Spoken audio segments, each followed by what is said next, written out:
Olha só, agora nós vamos falar de saúde, a saúde dos nossos olhos. Certamente você aí de casa já deve ter escutado que não pode ler no escuro, que pode prejudicar as nossas vistas, né? Claro, embora o ideal seja ler em locais com mais iluminação, a afirmação que ler em locais com baixa luminosidade ou em movimento podem prejudicar as vistas não é correta e ainda pode gerar muitas dúvidas. Para a gente falar sobre esse assunto, esclarecer, né, tudo sobre isso, a gente recebe aqui no estúdio a doutora Juliana Guimarães. Doutora, muito obrigado, seja bem-vinda. A doutora é oftalmologista, né, e diretora do Hospital dos Olhos, doutor Ricardo Guimarães. Bom dia, doutora Juliana, seja bem-vinda. Obrigada, bom dia, Thiago, tudo bem? Tudo bem. Doutora Juliana, a gente estava conversando aqui agora, né, no intervalo, estava falando com ela. Doutora Juliana, se faz mal para a saúde, minha vista já está comprometida, porque durante a faculdade inteira eu li em movimento. Como é que é essa questão? É um mito falar que prejudica a visão, ler em movimento? Por exemplo, estou no ônibus, estou no carro. Como que é essa questão? É muito interessante, né, Thiago, que apesar da gente vir aqui dizer que é mitos, eu sempre gosto de dizer que tem sempre um fundo de verdade, é uma sabedoria popular, né? Então, assim, existe uma parte verdadeira que é o seguinte, muitas pessoas sentem muito desconforto ao ler em movimento. Na verdade, uma grande parcela da população sente desconforto até mesmo lendo em condições estáticas, né? Então, mesmo que a gente esteja adequadamente sentado numa mesa de estudo, numa postura muito confortável, algumas pessoas têm um sintoma de cansaço visual e não conseguem ler por períodos muito prolongados. E para essas pessoas, elas não vão ter nenhuma tolerância para ler em movimento, né? Então, o exemplo mais clássico sempre é ler dentro do carro, dentro do ônibus, você colocou muito bem, né? Indo de ônibus para a faculdade, a gente está naquele momento que quer aproveitar para ler, para resolver alguma questão no celular. Então, em muitos casos, as pessoas sentem desconforto, elas podem sentir dor de cabeça, muitas pessoas sentem náusea, sabe? O que provoca isso? É super interessante, né? Então, o que acontece? A gente raramente para pensar em como a visão é uma coisa complexa. Então, para ler, a gente faz uma das tarefas mais difíceis para os olhos, que é justamente conseguir coordenar de forma muito precisa os movimentos dos olhos, para a gente ir adquirindo a informação do texto de forma equilibrada. Assim, você precisa ter, igual ler um teleprompter, uma coisa assim, a gente precisa conseguir ler com o ritmo correto, a gente precisa pousar os olhos naquelas partes das palavras que são importantes para entender e fazer isso de forma muito homogênea e muito prolongada. Além de estar fazendo isso com os olhos, a gente precisa também usar a visão para enxergar ao redor, para saber o lugar onde a gente está no ambiente. Então, quando a gente introduz ali a movimentação, é uma coisa a mais, é uma dificuldade a mais para os nossos olhos, além de saber no que eu presto atenção, no que eu ignoro, e além de fazer toda essa função, né, cerebral de interpretar o texto, a gente precisa também... E a visão está diretamente ligada ao cérebro, né? Exatamente. E essa confusão mental pode causar também outros malefícios, não só ao globo ocular, né, doutora? Então, aí aqui que eu acho que é super importante a gente falar essa diferença, né? Então, eu disse que grande parte das pessoas sente desconforto, mas é importante a gente dizer isso não vai prejudicar os olhos, isso não vai levar a surgimento de alguma doença, e isso não vai fazer com que a pessoa deixe de enxergar com qualidade no futuro, como você falou super bem, né? Algumas pessoas não têm esse desconforto.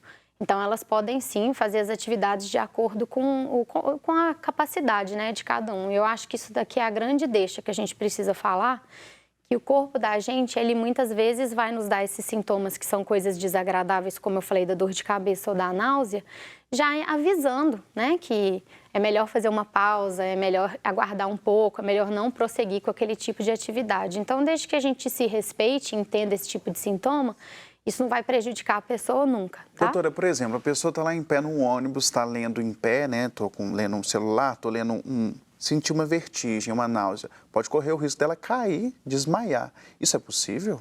É possível, a gente tem às vezes alguns estados de sobrecarga sensorial, que chama, então às vezes as pessoas ficam se sentindo muito, pode ser um lugar muito barulhento, uma multidão, muita informação sensorial e a pessoa pode até chegar em quem tem predisposição até algum quadro de convulsão, mas é uma coisa super rara. Eu acho que a pessoa que não tem um diagnóstico prévio ou que nunca apresentou esse tipo de situação não deve ficar preocupada, é só mesmo se respeitar, sentir o que não está sentindo bem e interromper. Mas para quem está confortável, pode ler horas e horas, não tem problema. O mito mais comum que a gente escuta é que ler em movimento pode causar uma doença super grave, que é o descolamento de retina. Mas, na verdade, o descolamento de retina não tem nenhuma relação com ler em O movimento. que causa o descolamento? Pois é, o descolamento de retina é causado por várias coisas, mas na maior parte dos casos, quem apresenta esse tipo de condição são as pessoas com miopia. E quanto maior a miopia, mais grave, assim, maior o risco, sabe? Então, é por isso que é tão importante a gente procurar o oftalmologista, mas principalmente quem tem ou já teve graus elevados de miopia, porque quase metade dos pacientes com descolamento são míopes e são casos que poderiam ter sido prevenidos. Então fica aí, olha, pode sim ler em movimento que não vai causar nenhum problema futuro, né? Pode levar até alguma vertigem, algum mal, mas não prejudica a visão.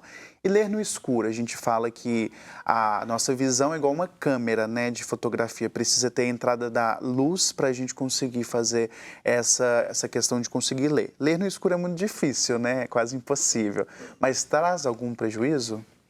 Mais uma vez, todo mundo pode ficar super tranquilo, definitivamente não traz nenhum prejuízo, né? E aí, para a gente falar um pouquinho do contexto, que é importante, mais uma vez, a sabedoria popular sabe das coisas e o que acontece é que a gente também não costuma pensar muito sobre como o ambiente onde a gente vive mudou muito. Então, as pessoas um pouco mais velhas vão se recordar que antigamente a gente jamais acendia luz durante o dia.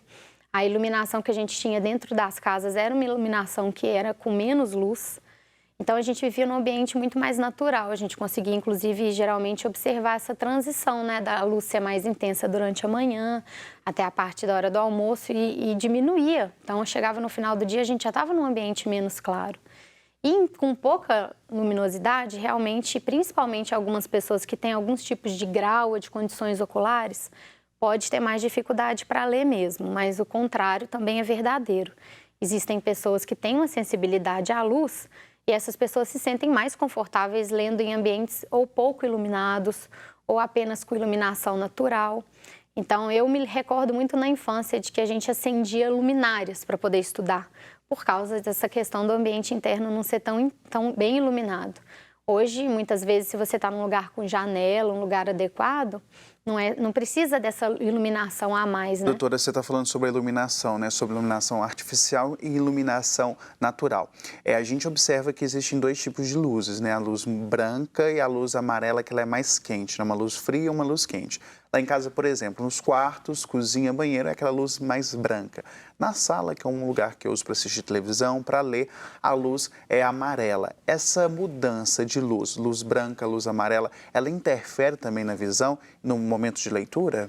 Essa pergunta foi maravilhosa, viu, Tiago? Isso é justamente o que a gente estava falando, que a gente não pensa em como a visão está junta com tantas outras coisas.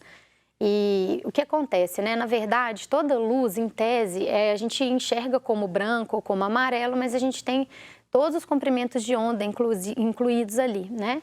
E hoje está muito em moda a gente falar de uma coisa que é a luz azul.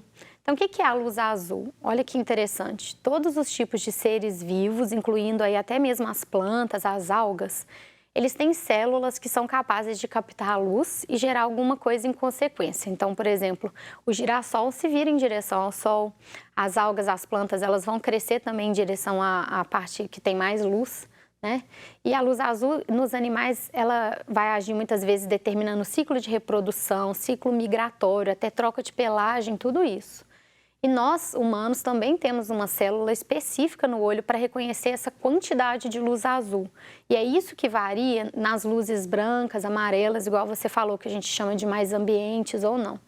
Então, por exemplo, a luz branca, ela passa para o nosso cérebro uma ideia de que a gente está assim em pleno verão, em pleno dia, que a gente está no momento que a gente tem que estar mais ativo.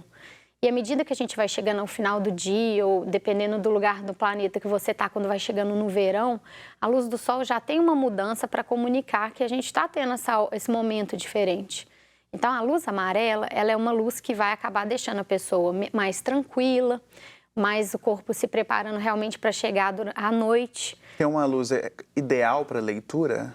Então, você trouxe uma questão aí, você disse que na sua casa você usa luz branca no quarto. O ideal era você usar tanto na sala quanto no quarto, a luz mais amarelada, justamente para você ter essa questão aí de preparar para o sono, tá?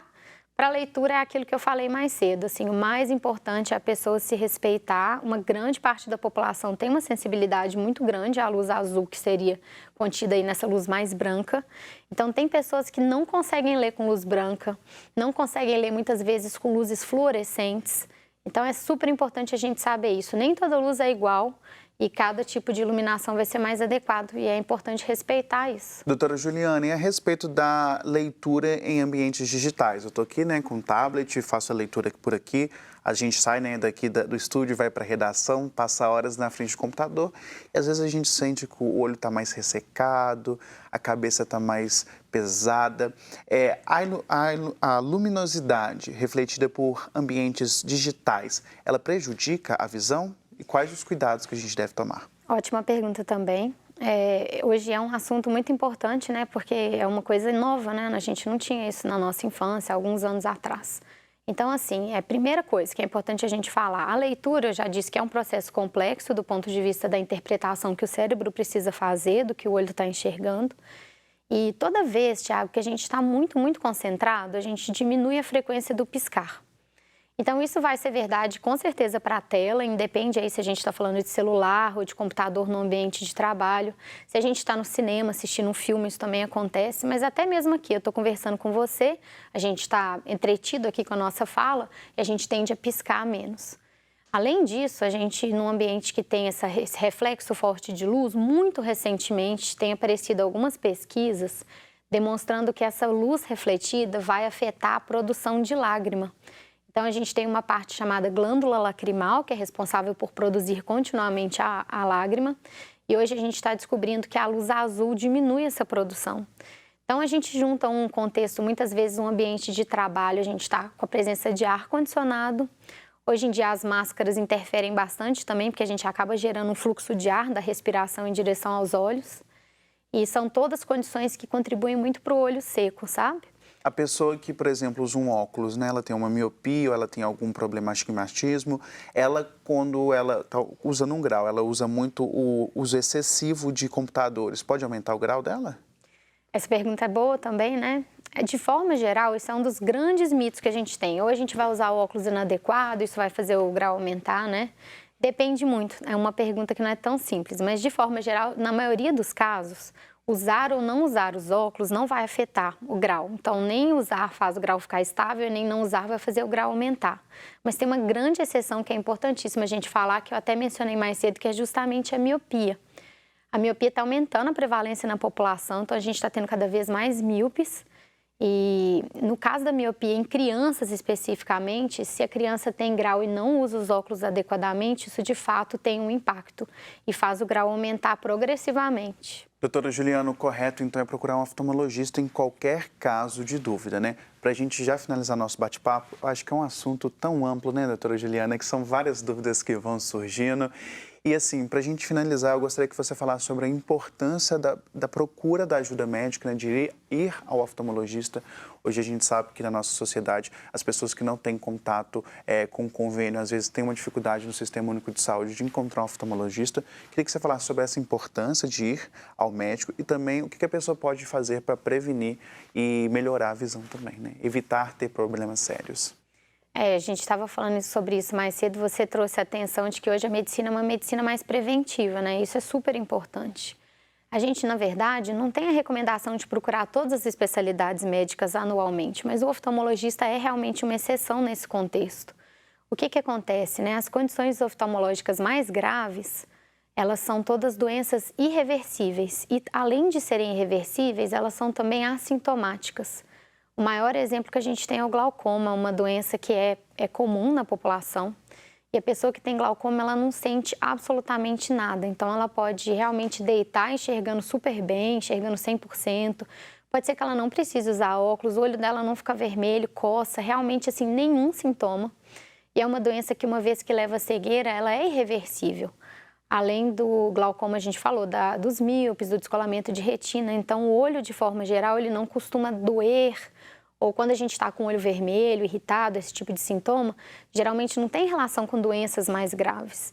Então, realmente, a oftalmologia é uma especialidade que é muito importante a gente fazer esse tratamento preventivo. A gente vai deixar aqui na tela o contato do Hospital dos Olhos, né, doutora? Para quem quiser marcar uma consulta, procurar uma ajuda, é muito importante estar aí também os contatos e o Instagram, né, doutora? E aí fica, então, esse recado da importância de procurar um oftalmologista. Obrigada, viu, Tiago? É importante mesmo. Ô, doutora, para a gente finalizar, vamos dar dica básica em casa mesmo, o que fazer para prevenir a saúde dos olhos?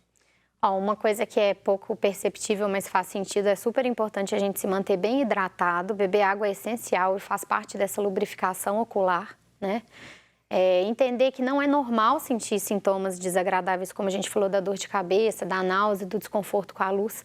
Então, quem tiver esses sintomas, é importante procurar ajuda, manter realmente essa consulta regular em dia, né? E, assim, conversar bem com o oftalmologista para saber sobre essa questão do uso dos óculos. Para algumas pessoas, o óculos é só uma coisa a mais, é uma ferramenta.